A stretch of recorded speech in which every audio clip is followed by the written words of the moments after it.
Boa noite, igreja. Mais forte. Boa noite, igreja. Boa noite. A graça e a paz do Senhor Jesus esteja com todos. Amém?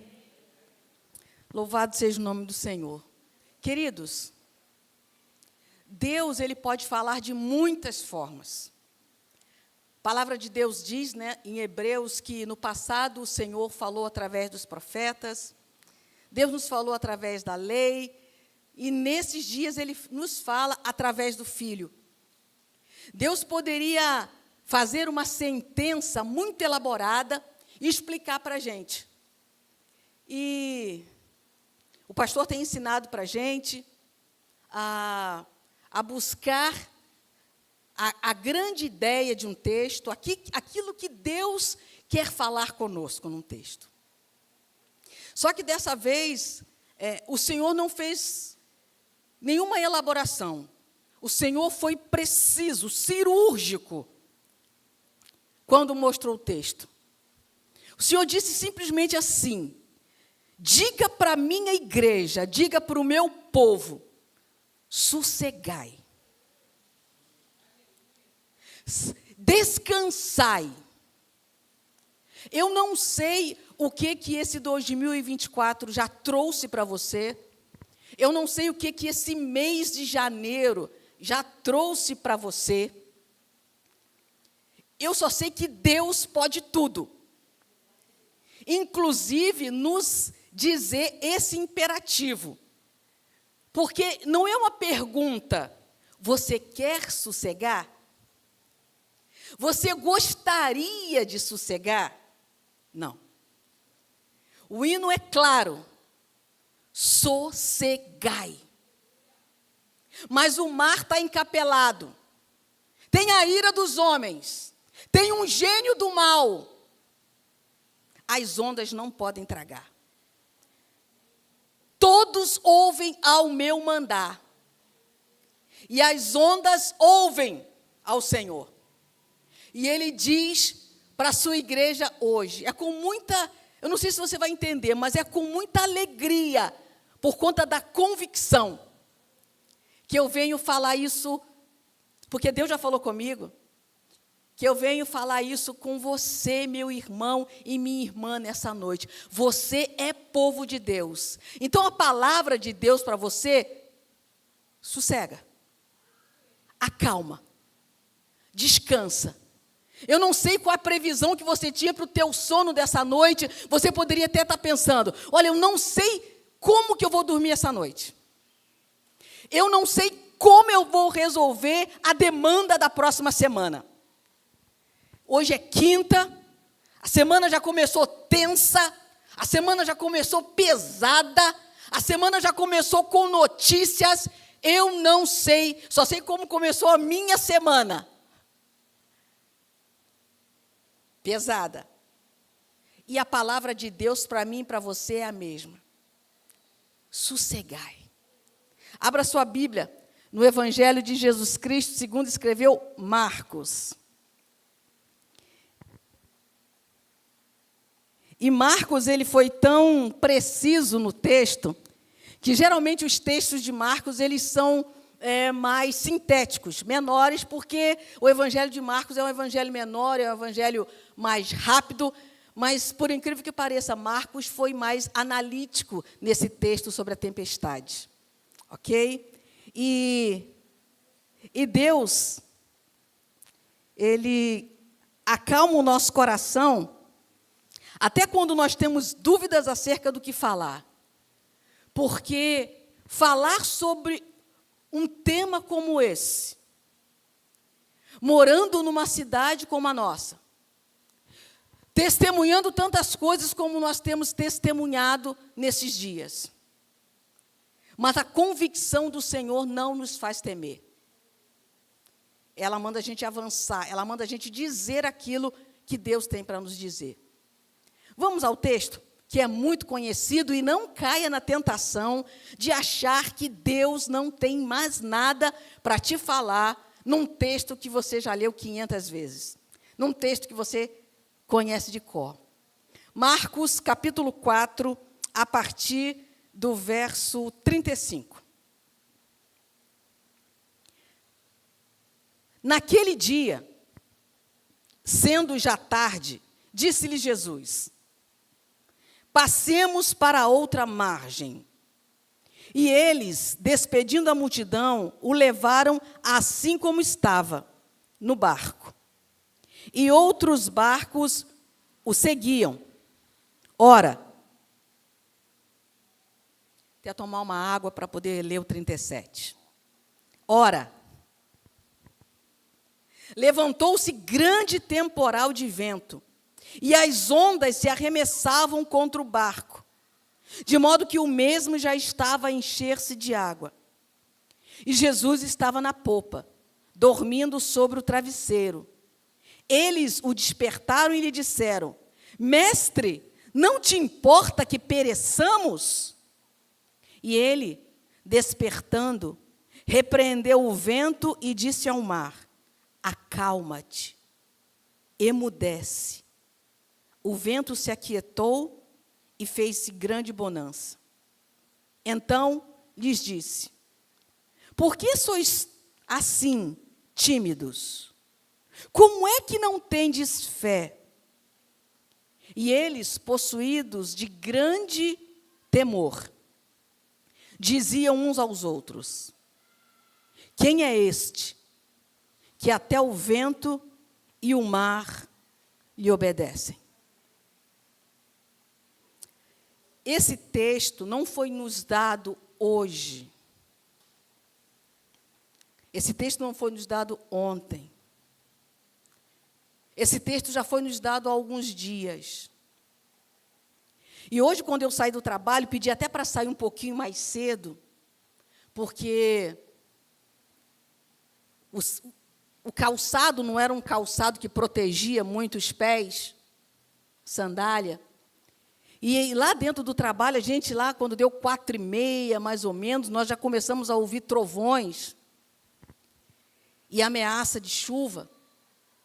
E quando eu saí no portão do trabalho, da direção em que eu olhei, tudo negro. E eu falei: olha, eu preciso tomar um Uber, não dá para esperar o ônibus, porque possivelmente essa chuva vai me pegar no caminho. E eu falei: eu preciso chegar em casa logo. Só que não choveu o que eu esperava que chovesse, ou que talvez você esperasse que chovesse. Nós não sabemos quando a chuva vem, como ela vem. E eu pensando naquilo que Deus tinha falado ao meu coração, falando sobre a tempestade, falando sobre sossegar o coração. Falei: Deus, com chuva, sem chuva, molhado ou seco, eu vou chegar. Eu vou chegar por conta de um propósito do Senhor. Vai dar tempo. Ainda que a tempestade caia, vai dar tempo. Eu queria que você meditasse comigo na primeira ideia extraída desse texto. Pedi para o João lançar em tela. Não sei se dá para você ver o tamanho. Eu te ajudo lendo. As ordens de Jesus, via de regra, nos levam para o meio da tempestade. Mas podemos sossegar. Ele vai conosco. As ordens de Jesus, via de regra, na maioria das vezes, nos levam para o meio da tempestade. Mas nós podemos sossegar. Ele vai conosco. O João é rápido, né? Graças a Deus. Amados, as tempestades, elas são inevitáveis. Às vezes não dá para você fazer nada no meio delas. Algumas vezes você consegue perceber pelos sinais se elas vêm ou não. Outras vezes não conseguimos. Mas uma coisa é certa: toda tempestade, eu quero que você tenha na mente não só a tempestade física, o fenômeno natural, Mas toda tempestade que acomete o teu coração, que acomete a tua mente, que acomete a tua vida, muitas delas você percebe. Eu acho que alguma coisa vai acontecer. Olha, eu estou percebendo que vai dar nisso.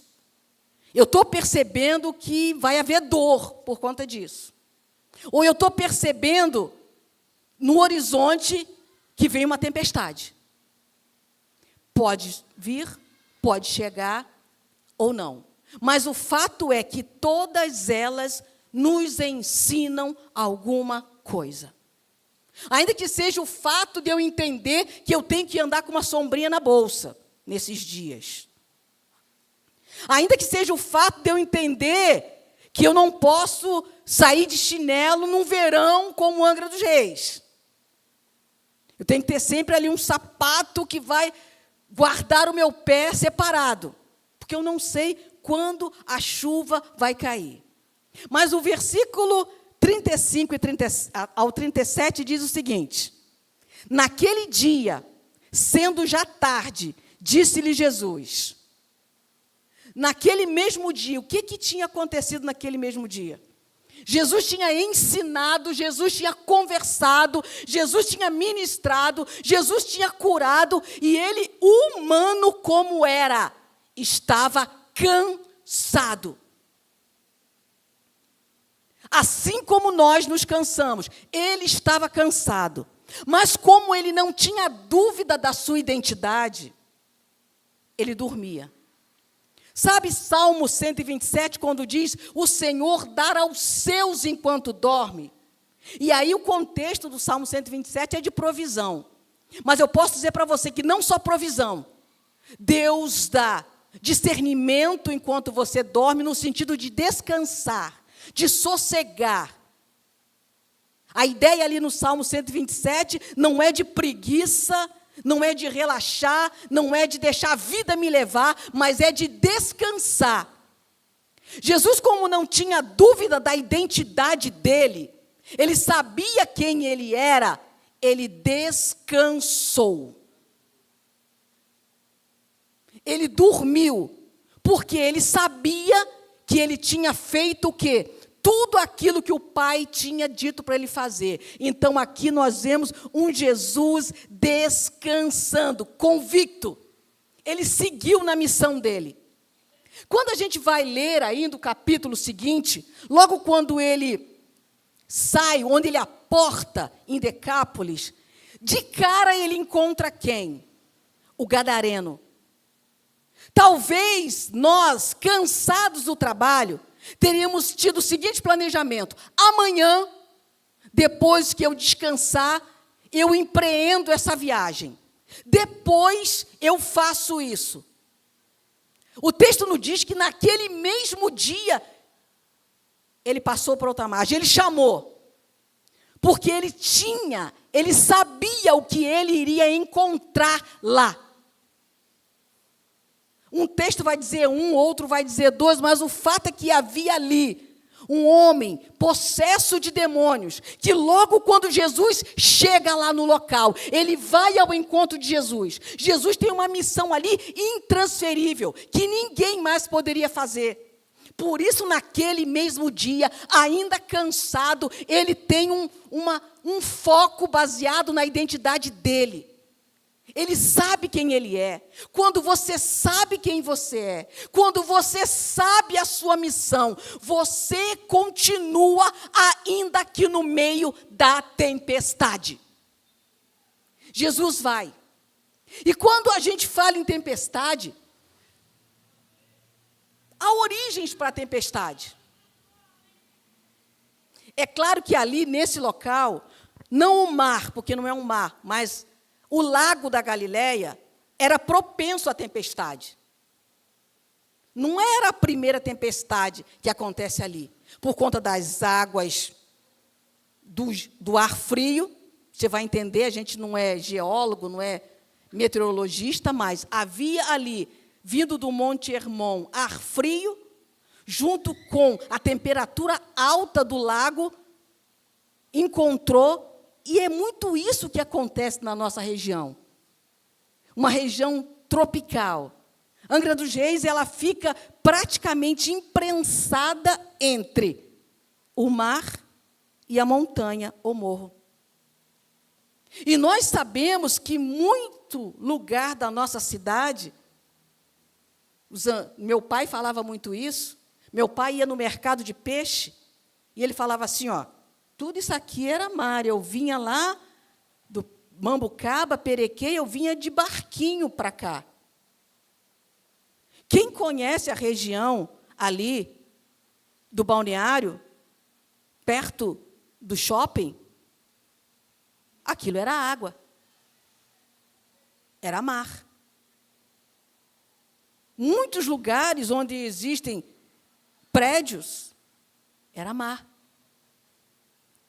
A questão da tempestade ali, no caso desses discípulos, é uma tempestade que veio, mesmo os discípulos estando fazendo a vontade de Deus. Jesus chamou, Jesus ordenou, Jesus disse para você ocupar esse lugar, desempenhar esse ministério, cuidar da sua família, cuidar do teu casamento, instruir a criança no caminho que deve andar. Jesus disse para você tratar dos seus negócios com honestidade.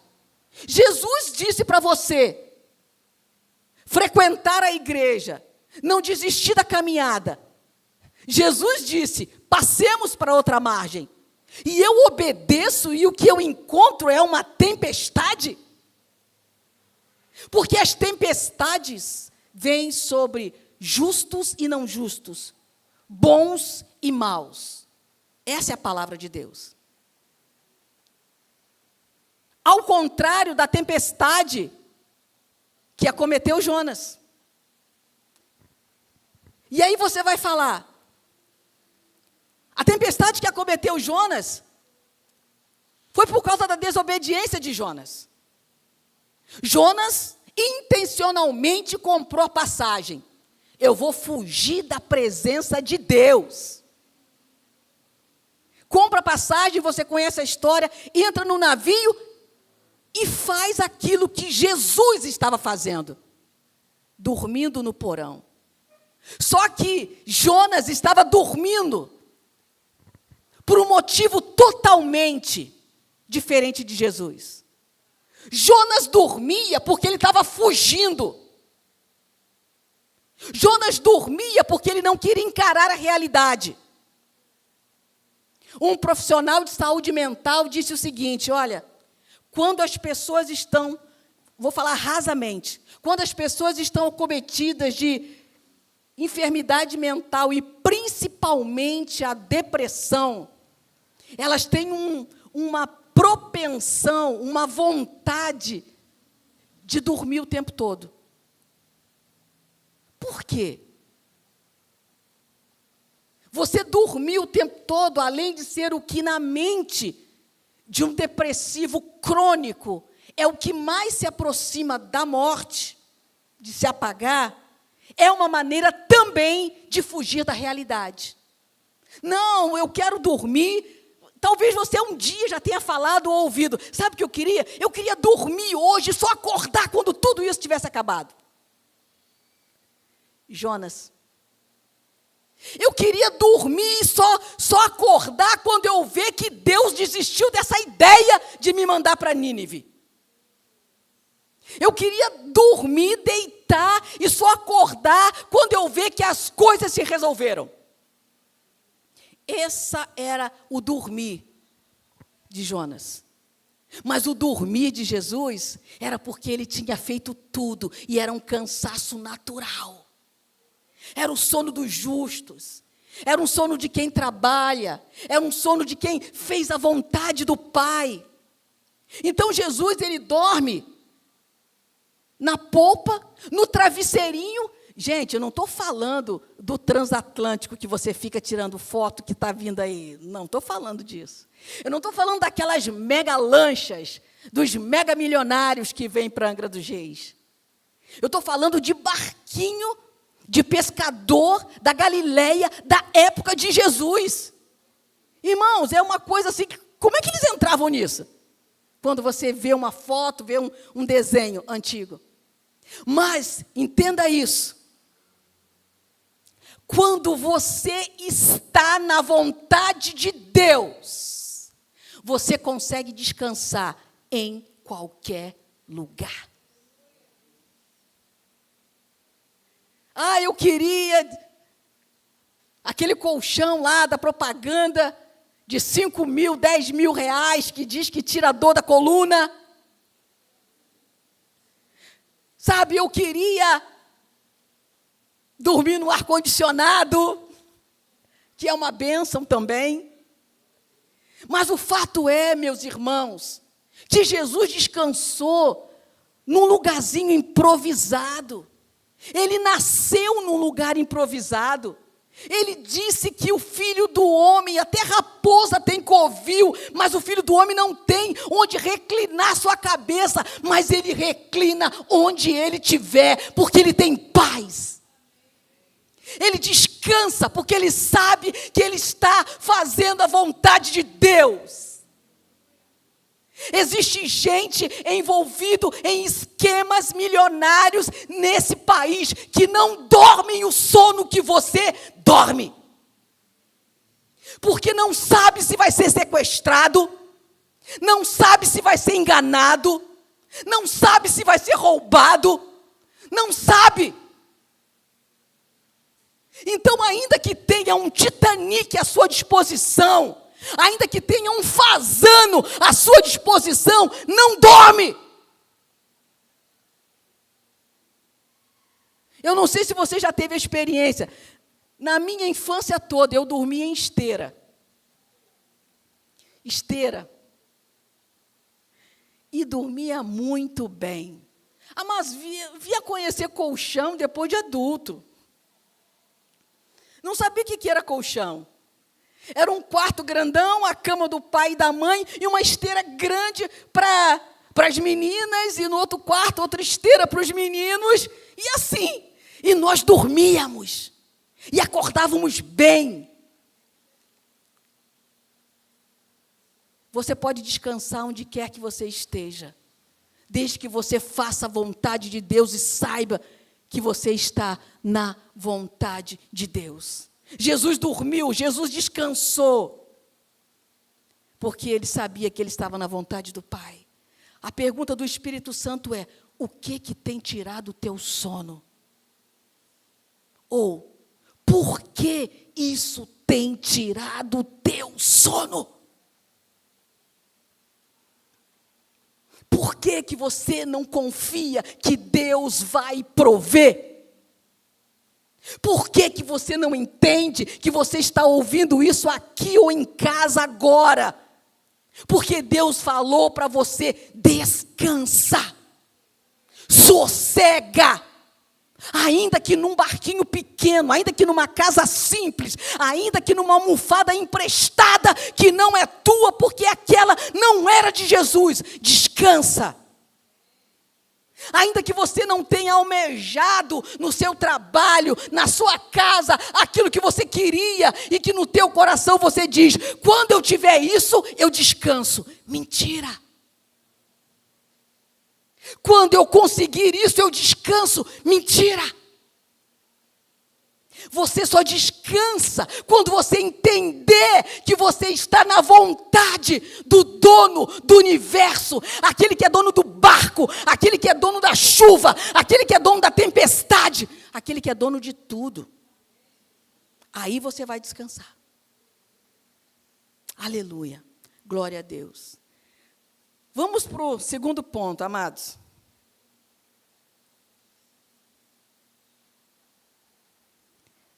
As respostas de Jesus, via de regra, não satisfazem nossa ansiedade, mas podemos sossegar. Tudo o que Ele faz coopera para o nosso bem.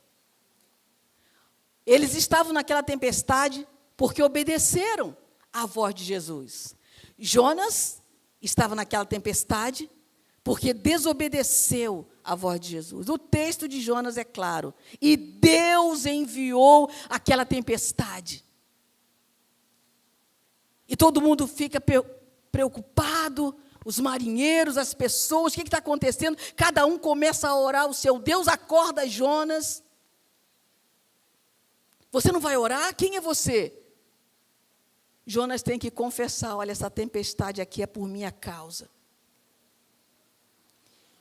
Me joga do barco, que isso aqui termina. Às vezes a nossa desobediência, e no caso de Jonas era, atraem para a nossa vida tempestades que vão atingir outras pessoas.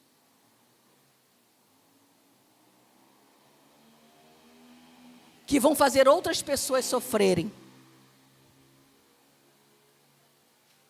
A tempestade que o Senhor enviou para o navio de Jonas era para trazê-lo de volta. A tempestade que veio sobre o barco dos discípulos nesse texto era para levá-los para um lugar. Seja para levar, seja para trazer. Deus ou envia ou permite tempestade. Paulo passou por isso. Paulo estava lá no capítulo 27 de Atos, cumprindo a sua derradeira missão como prisioneiro. Ele tinha o sonho. Paulo sempre teve o sonho de conhecer Roma. Escreveu a carta aos romanos sem ter ido a Roma, sem conhecer os romanos. E Deus o leva algemado. Deus tem dessas coisas. Paulo sabia que ele iria para Roma, só não sabia que iria como prisioneiro.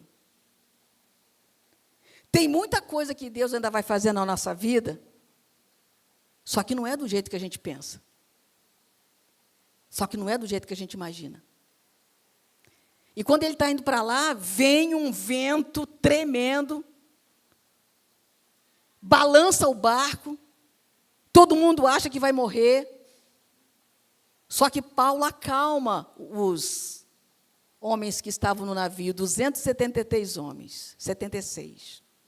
E diz assim, olha, um anjo do Senhor nessa noite veio até mim e disse, você vai chegar até César. As tempestades não podem impedir os propósitos de Deus. Paulo disse para eles, olha, nós vamos chegar, porque Deus falou que eu vou chegar até César. Você entende que essa tempestade que veio, não foi para impedir nada, mas foi para fazer algo. E agora, quando a gente se depara com essa outra premissa, as respostas de Jesus, via de regra, não satisfazem a nossa ansiedade, mas podemos sossegar. Tudo o que ele faz coopera para o nosso bem. Verso 38 e 39. E Jesus estava na polpa, dormindo sobre o travesseiro. Eles o despertaram e disseram, mestre, não te importa que pereçamos? E ele, despertando, repreendeu o vento e disse ao mar, acalma-te, emudece-te. O vento se aquietou e se fez grande bonança. Jesus não deu a resposta que eles queriam.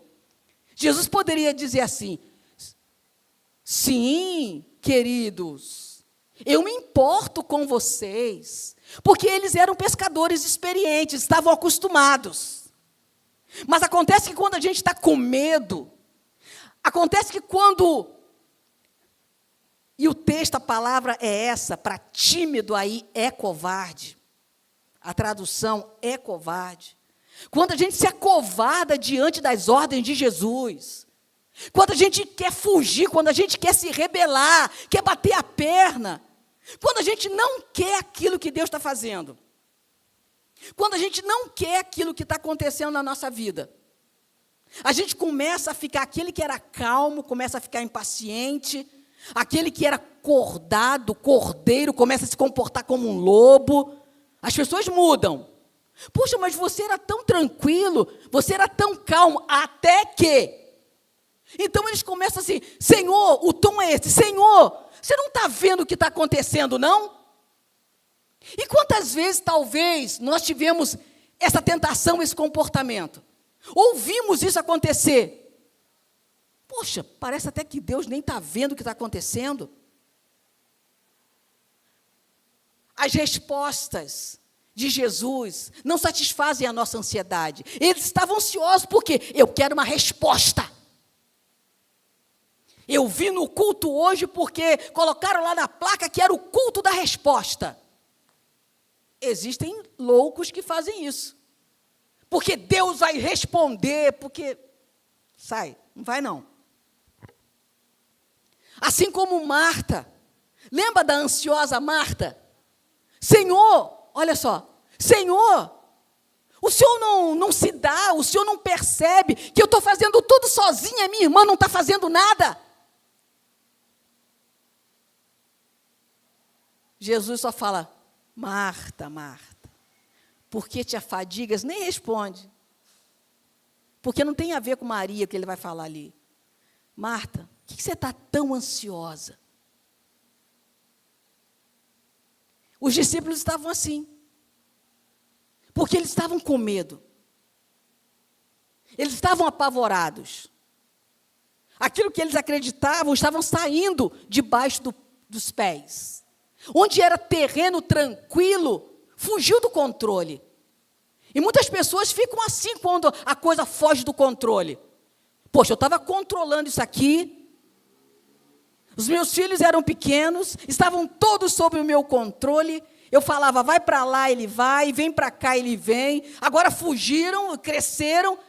Eu não tenho paciência para lidar com isso. As minhas finanças, até novembro, estava tudo sob controle. Fazia ali o mapa, o esquema, fazia ali o balancete. Aí, enfim, eu resolvi comprar uma viagem que não dava, mas pela fé. Eu resolvi empreender isso pela fé. Eu resolvi fazer isso, eu resolvi gastar. Eu resolvi chamar todo mundo para minha casa e comprar do bom e do melhor, sem poder. Agora os boletos estão chegando, porque janeiro é mês de boleto, né? Eu esqueci do IPVA, eu esqueci do IPTU, eu esqueci do material das crianças. Aí eu brigo com as crianças quando eu vou, olha, não, isso aqui não pode levar, não. Deixa de ser chata, vai usar a mochila do ano passado. Olha, eu não posso comprar mais nada, não, já gastei tudo. Não te importa, Senhor, que a gente pereça aqui? Eles ficam nervosos. Fugiu do controle. Fugiu do controle. Muita gente não é mais quem parece que é. Fugiu do controle, sai a calma. Fugiu do controle, sai a elegância. Fugiu do controle, sai a educação. Mas as respostas de Jesus não satisfazem a nossa ansiedade. Eu quero rápido, Jesus. Resolve isso rápido, Jesus. Via de regra, não vai satisfazer a nossa ansiedade, mas a gente pode sossegar. Por quê? Tudo que Ele faz coopera para o nosso bem. Tudo que Ele faz. Qual a resposta que Deus está dando para você através dessa noite, através desse texto hoje? De repente, olha, eu vou chegar hoje lá e vou colocar tudo para Jesus. Olha, Jesus, está faltando dinheiro para isso. Olha, Jesus, a minha saúde já não está lá a mesma coisa. Olha, eu não estou satisfeito com essa situação. Olha, esse ano eu quero uma virada de chave na minha vida. Esse ano eu quero ganhar mais dinheiro. Esse ano a obra da minha casa tem que sair. Não aguento mais. Esse ano eu tenho que me livrar dessa ziquezira que o médico não descobre o que é, e vai e volta. A resposta dele vai ser uma: sossegai. Poxa, mas eu pensei que o senhor fosse, sabe, igual Naamã. Poxa, eu sou leproso, E eu esperava que o profeta fosse lá e me chamasse, fizesse um espetáculo daqueles. Se banha ali 7 vezes. Mas nesse rio sujo, é isso? E só isso? Porque as respostas de Jesus, de Deus, não satisfazem a nossa ansiedade. Naamã era uma alta patente. Era um general de alta patente. Então, o que ele queria? Toda uma ostentação. E Jesus, ele não ostenta. Jesus, ele simplesmente diz: aquieta-te. Talvez você esteja esperando algo ostensivo da parte de Deus. Vai ter um lugar onde vão me chamar lá na frente e vão derramar óleo sobre a minha cabeça. Talvez num lugar eles vão tomar a minha carteira de trabalho e ungir, e me dar uma caneta ungida para eu fazer a prova e passar. Tem por aí, tá? Eu não estou inventando. Talvez vão me dar um lenço para eu botar debaixo do travesseiro do meu marido, para ele deixar de beber. Talvez eu vá subir a um monte e ver um relâmpago, alguma coisa, um fogo se movendo, uma sarça ardente. Talvez eu tenha que fazer uma coisa miraculosa, como o diabo disse para Jesus lá no deserto. Em Mateus 4, olha, se você é filho de Deus, se lança daqui, porque Ele vai fazer você voar. Jesus sabe quem Ele é, e nós precisamos saber quem Ele é. Jesus disse assim: aquieta-te, emudece. Você consegue entender que Deus já está agindo na sua vida? Você consegue entender que a resposta não está vindo da maneira como você programou? Está vindo da maneira como Ele quer fazer. Jesus não vai satisfazer a ansiedade de ninguém aqui. E você também não precisa substituir a palavra de Jesus por um remédio. Eu estou muito ansioso. Porque vai ter uma hora que você vai ter que decidir entre se entupir de remédio ou ouvir a voz de Deus que está dizendo para você e para mim: sossegai, descansai, confiai. Mas os versos 40 e 41 também dizem algo para a gente. As perguntas de Jesus sempre confrontam nossos pecados e nos desconcertam, mas podemos sossegar. Ele quer fortalecer a nossa fé. Versos 40 e 41. Então lhes disse: por que sois tão tímidos? Como é que vocês ainda não tendes fé? E eles, possuídos de grande temor, diziam uns aos outros: quem é este, que até o vento e o mar lhe obedecem? As perguntas de Jesus. Charles Spurgeon, ele tem um livro com 14 perguntas. Perguntas para o coração e para a mente. São perguntas que Jesus fez. Nós não vamos falar aqui as 14 perguntas. Mas você vai lembrar de perguntas que Jesus fez que nos desconcertam. Ele chega para Paulo, ou Saulo ainda: Saulo, Saulo, por que você me persegue? Espera aí. Saulo ficou desconcertado, no sentido de perder o rumo, o que está acontecendo? Porque a vida toda ele achou que perseguia a igreja cristã, ou os cristãos, era fazer a vontade de Deus, estava totalmente errado. Então Jesus pergunta para ele: Saulo, Saulo, por que você me persegue? Aquilo ali desconcertou e confrontou a soberba de Paulo, de achar que sabia o que estava fazendo. Então Jesus às vezes vem e nos pergunta: cadê os 9? Lembra da pergunta que ele fez para o único ex-leproso que voltou? Cadê os 9? Jesus aí está desmascarando que existe ingratidão, mesmo entre aqueles que são agraciados por Ele. Cadê os 9? Cadê a igreja depois da pandemia? Cadê você que desistiu depois de ter sido curado, restaurado, abençoado? Cadê os 9? Onde estão os 9? Onde está a tua perseverança? Onde está a tua generosidade? Onde está a tua gratidão?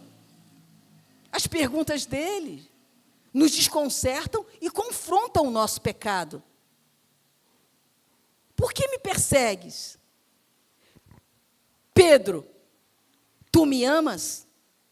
Você sabe que na terceira vez Pedro abaixa a cabeça. Porque Pedro disse para ele: eu vou com o Senhor onde o Senhor for, e ainda que todos te abandonem, eu jamais te abandonarei. Aí ele pergunta: tu me amas?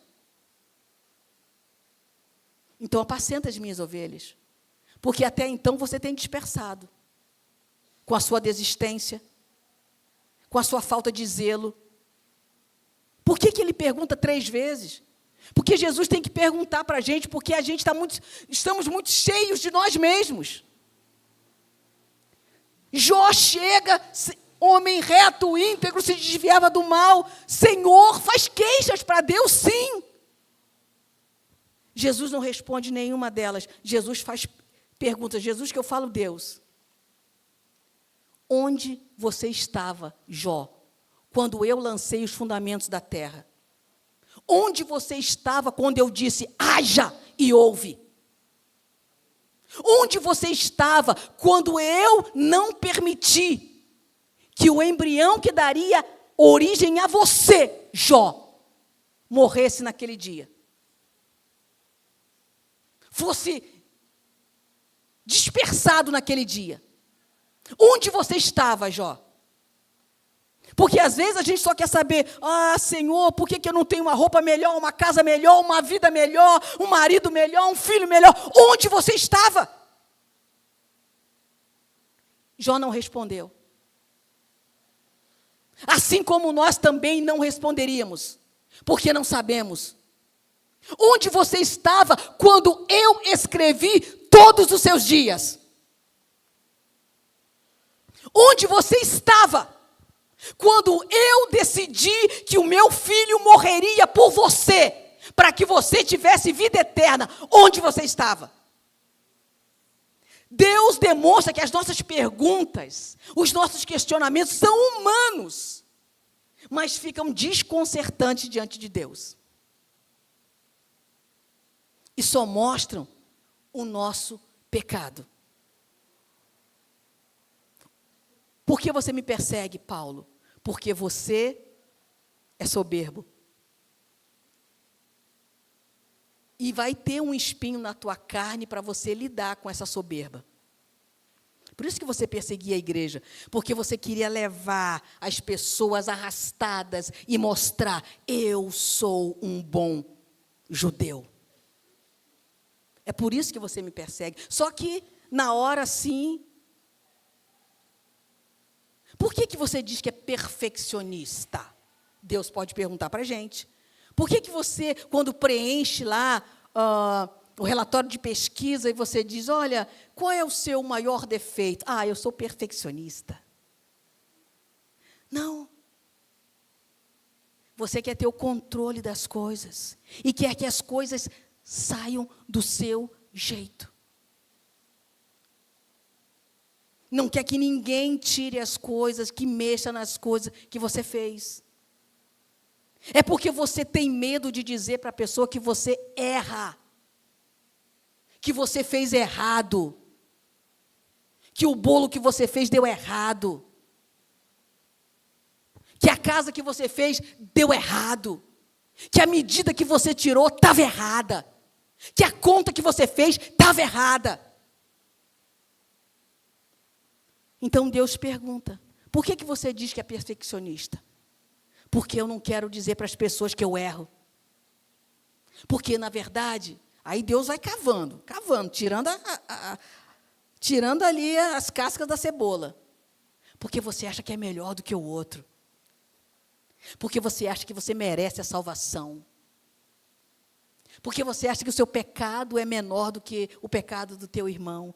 Aí Deus vai fazendo perguntas. Por quê? Por que você tem dificuldade em pedir perdão? Deus nos confronta. Porque eu me acho melhor do que os outros. E eu acho que eu não erro. Então eu não tenho que pedir perdão. As perguntas de Jesus sempre confrontam os nossos pecados e nos desconcertam. Mas podemos sossegar. Jesus diz uma coisa nesse texto. Vamos voltar aqui rapidinho. Versículo 40. Então lhes disse, por que vocês são tão tímidos? A palavra aí é covarde. Como é que vocês ainda não têm fé? A fé é dom de Deus, mas ela é desenvolvida na prática. Tem situações que você e eu só vamos aprender quando passarmos por ela.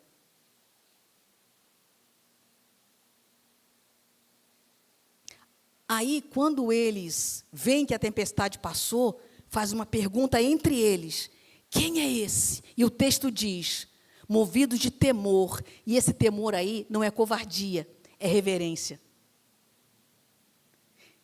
Eles estavam covardes, com medo, depois que eles veem, passam pela experiência, eles ficam mais reverentes. Há tempestades que vêm na nossa vida, sabe para quê? Porque Deus diz para a gente, olha, você está muito irreverente. Você não está dando a Deus a reverência que Ele merece, que Ele é digno. Trocando em miúdos, você está fazendo de qualquer jeito. Como disse Jeremias, você está tratando Deus de forma relaxada. Pedro, com certeza, estava nesse barco, estava com medo também. Quem é esse? Lá em Mateus 16, Pedro vai dizer, tu és o Cristo, o Filho do Deus vivo. Por que ele sabe agora? Por causa da experiência. Há coisas que você e eu só vamos aprender se passarmos pela tempestade. Agora eu sei, Jesus, que o Senhor é Filho do Deus Altíssimo. E para encerrar, você vai lembrar de Mateus 15, a mulher cananeia. Para os discípulos, Jesus diz, por que vocês são tão tímidos? Ainda não têm fé? Ou muitas vezes você já ouviu, homens de pequena fé. Uma mulher estrangeira, que eu não sei se tinha marido ou não, só sei que era ela que estava pedindo pela filha. Senhor, e os discípulos, Senhor, despede essa mulher, manda ela embora. E ela mais chamava ele, Senhor, a minha filha está doente, terrivelmente demoniada. E você sabe o contexto, os discípulos mandam ela embora, ela não vai. Aí depois Jesus pergunta, o pão é para os filhos. O que aquela mulher diz? Senhor, até as migalhas que caírem da sua mesa, os cachorros comem. Jesus exclama, mulher, grande é a tua fé. Ele não diz para os discípulos, discípulos que me acompanham, que estão todo dia comigo, grande é a tua fé. Ele diz para uma mulher. Mas por que ele diz isso? Porque aquela mulher era estrangeira, ela não deveria estar ali, mas por causa dele ela estava. Então pare com essa ideia sua de inadequação. Não, eu não posso fazer isso. Não, eu não posso cantar, eu não posso tocar. Não, eu não posso pregar, eu não posso ensinar. Não, eu não posso cuidar de criança. Não, eu não posso fazer nada. Eu não posso evangelizar. Mentira! Aquela mulher era cananeia. A Escritura, a lei proibia que ela estivesse ali, mas ela estava ali. Porque ela queria Jesus, independente de quem ela era. Ela é chamada de cachorrinha, olha só. O pão não é para você só tem migalhas. Por que era grande a fé dela? Porque ela entendeu que até as migalhas, qualquer coisa, Jesus, que vier do Senhor, qualquer coisa, Jesus, que vier do Senhor, qualquer coisa que vier do Senhor, eu quero. Não precisa ser um barco grande, não precisa ser o melhor salário, não precisa ser o melhor status, não precisa ser a melhor roupa, até as migalhas que caírem da sua mesa, eu quero. Porque elas vão me satisfazer. Ela entendeu que tudo que vem de Deus satisfaz, dá descanso. É essa a fé que Deus quer. A fé de quem se humilha. A fé de que não está nem aí para aquilo que as pessoas falam. Não, mas você é um crente fanático. Não, mas você só anda de Bíblia. Não, mas você é uma mulherzinha chata, só fala de Jesus. Não, mas você é um homem bobo. Vamos aproveitar a vida. Mulher, grande é a tua fé. Quando o pessoal falou que era para eu mandar você embora, você continuou. Até a sua mente talvez já tenha dito para você desistir. Não dê ouvidos para ela. Como aquela mulher não deu ouvido para os discípulos. Quando Jesus der algumas migalhas para você e você esperava pão. Você esperava pão. Não diga, isso eu não quero, Jesus. Isso não. Eu sou filho do rei. Eu sou cabeça e não sou cauda. Então eu não quero um salário menor do que isso. Eu mereço. Eu fiz por onde? Eu não quero morar mais aqui nesse bairrozinho, não. Eu não quero mais andar com essa roupa, não. Eu quero ostentar. Até as migalhas que caíram da mesa dele. Essa é a fé. E para encerrar, a gente falou de mar e de barco. Hebreus capítulo 6, 19, fala sobre a âncora da alma. Tudo que aqueles pescadores queriam naquele momento é âncora, né? Até onde eu entendo, a âncora, se você lançar, né? Confere? Os pescadores aí de plantão, uma âncora no barco é uma boa coisa. Hebreus 6, 19 fala que a esperança é a âncora da alma. Para o seu barco não ir a pique, meu irmão, minha irmã, você tem que ter esperança. E é lindo esse texto de Hebreus 6, porque fala do sumo sacerdote que entrou de uma vez por todas pelo véu. Max, se eu posso entrar no Santo dos Santos, meu irmão, não há nada que me segure. Eu posso ter esperança. A âncora da alma. Fique de pé. Sua alma está meio combalida. Regina, olha, eu entrei aqui, parecia que a minha alma estava assim, ou um barco. Jesus é a sua esperança, a âncora da sua alma. Amados, eu quero orar com muita convicção, reverência, aquilo que Deus colocou no meu coração. Nós estamos ainda no mês de janeiro. Isso Deus falou muito forte no meu coração. Há muitos temores. Alô? Não, eu que desliguei. Obrigada, Max.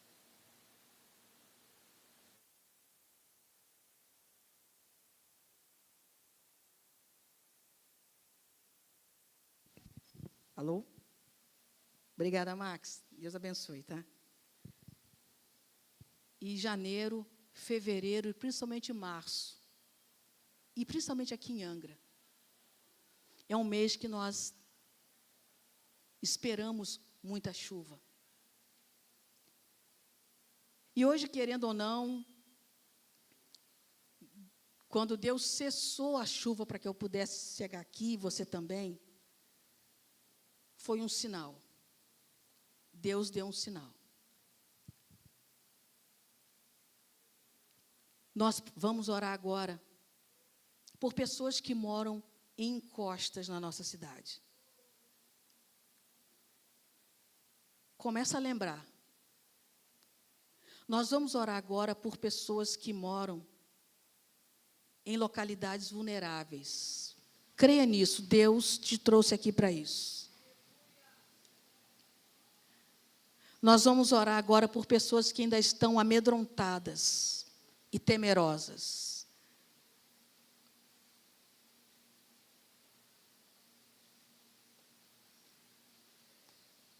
Eu não sei o que Deus vai fazer. Eu só sei o que Deus mandou que nós fizéssemos. Ore por bairros. Ore por pessoas. Ore por pessoas que você sabe que não têm condição de se reerguerem. Orem por pessoas que estão ainda com o coração abalado.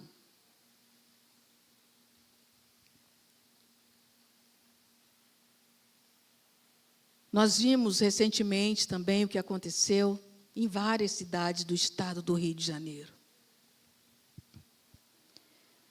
Se caísse a chuva que, entre aspas, estava prometida hoje, bem provavelmente você não estaria aqui. Mas Deus não permitiu. Hoje Ele disse, aquieta-te, emudece. E Ele pode fazer isso. Amados, a nossa memória, por isso que Deus disse que nós precisamos atar a sua lei à nossa fronte e meditar nela dia e noite, porque a gente esquece. Se você for conversar com pessoas na cidade, no Brasil e no mundo, poucas pessoas ainda têm no coração o temor que tiveram durante a pandemia. Poucas pessoas têm o clamor que tiveram durante a pandemia. Uma festa mundana chamada Carnaval se aproxima. E o poder público quer satisfazer as pessoas de maneira que elas fiquem, entre aspas, felizes. E daqui a pouco as pessoas estão esquecendo de quem sofreu e de quem chorou. Mas Deus não esquece.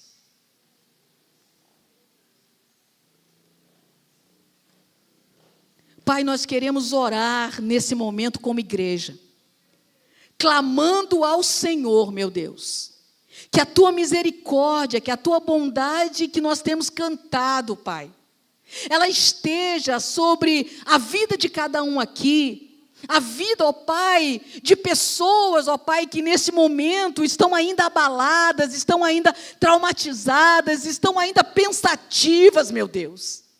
Nós queremos orar, ó Deus, por localidades onde as casas, ó Deus, elas estão numa situação, Senhor, de risco. Nós queremos orar, Pai, por as pessoas. Eu tenho parentes que moram perto, Senhor, de rio. Senhor, nós queremos orar por pessoas que têm a sua casa em encostas, Senhor, e muitas delas porque não têm onde morar, Senhor. Pai querido, nós queremos orar agora por algo extraordinário. O Senhor é o Deus que controla vento, que controla tempestade, que controla todos os fenômenos, Senhor. Pai, por favor, tem misericórdia desta cidade, ó Pai.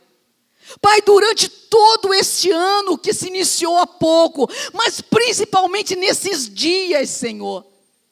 Ó Deus querido, guarda aqueles que precisam transitar nas estradas durante os dias de chuva.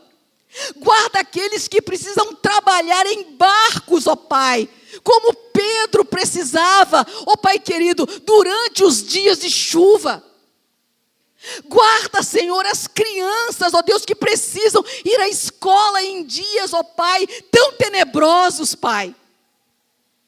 Senhor, por favor, toca, assim como o Senhor despertou o coração do governante Ciro, desperta o coração das autoridades, Senhor. Daqueles que, ó Deus querido, na esfera humana podem fazer, desperta, Senhor. Ó Deus querido, nos ajuda a cuidar da nossa cidade, a cuidar do lixo, a cuidar da nossa casa. Por favor, Senhor. Nessa noite o Senhor nos trouxe aqui para sossegar o nosso coração. E eu creio que sairemos daqui mais sossegados, Pai. Porque sabemos quem é o Senhor. O Senhor é aquele que controla céus e mar. O vento não pode tragar a nau onde está o Rei, o Senhor do céu e mar. Obrigada por cada um, Pai, que veio nessa noite. Obrigada pela Tua palavra. Obrigado pelo Teu imperativo, sossegai. Leva-nos para os nossos lares, ó Pai, confiando de que o Senhor cuida de nós. As ordens de Jesus, as respostas de Jesus e as perguntas de Jesus, todas cooperam para o nosso bem. Coloca a mão sobre o teu coração e fala para ele, para o teu coração, sussurra aí para ele, sossegai. Se assente, meu irmão, minha irmã, ore ao Senhor. E estamos encerrados nessa noite. Que você tenha uma semana de sossego na presença de Deus. Amém.